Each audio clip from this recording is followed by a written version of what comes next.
Joining us on the line now for a look at the numbers out from Remgro is the company CEO Jannie Durand. Jannie, thank you for making the time to join us. Now, one of the headlines that I saw before coming to the desk this afternoon was Remgro is no longer old and boring, waiting for dividends to pay out. Is this a reflection of the numbers, you believe? I'm not sure about that comment, but I think we are old. We're a company, we've been in existence for 70 years, so I won't always believe what I read. But in any case, no, we're quite happy about the numbers. We think we had quite a satisfactory set of results. Thank you very much. Jannie, thank you very much for joining us as well. And you're not old and boring, I'm sure. Headline earnings per share, excluding MediClinic, up 20.5%. Ordinary dividend up 12.5%. Intrinsic net asset value per share up 20.1%. How can you boost your portfolio? I mean, you must be looking at assets all the time. People put things on your table. But are they all a little bit overvalued and you just go for the organic growth from the stuff you've got already? Yeah, I think it's a little bit of a combination. In the past year, we've moved TSB, the sugar company, under RCL Foods. The prior year, we've acquired Food Corp, that was a unlisted company. So we do a bit of both. But I think in the current market conditions, prices are a bit expensive, in my opinion. So we're holding back a little bit, as you can see from our investment pipeline and the money that we spent. We didn't spend as much money on investments this year as in the prior year. Jannie, it's Mark Ingham here in Joburg. The one thing that's always impressed me about Remgro is you take the long view, and I can cite your investment, for instance, just in this period, plate glass, for instance, Grindrod, you're sort of continuing to support that growth. That suggests, Jannie, that you believe that these companies need that capital and can contribute in time to your earnings growth too.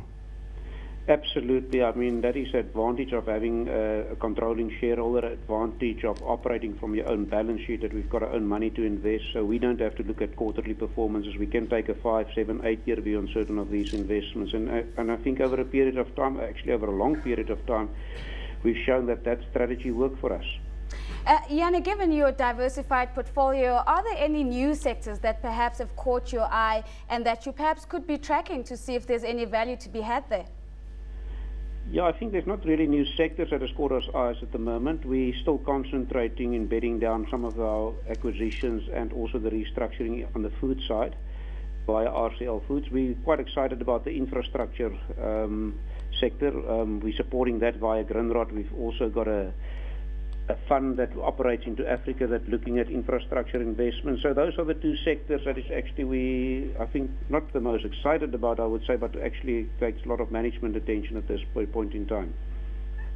I think long-term, Jannie, that infrastructure will be the one that will really shine in your portfolio. There was no prospect statement. I'm just going through on my screen here. Normally a company comes out with a prospect statement, but you're being very sort of conservative there. What is it, though?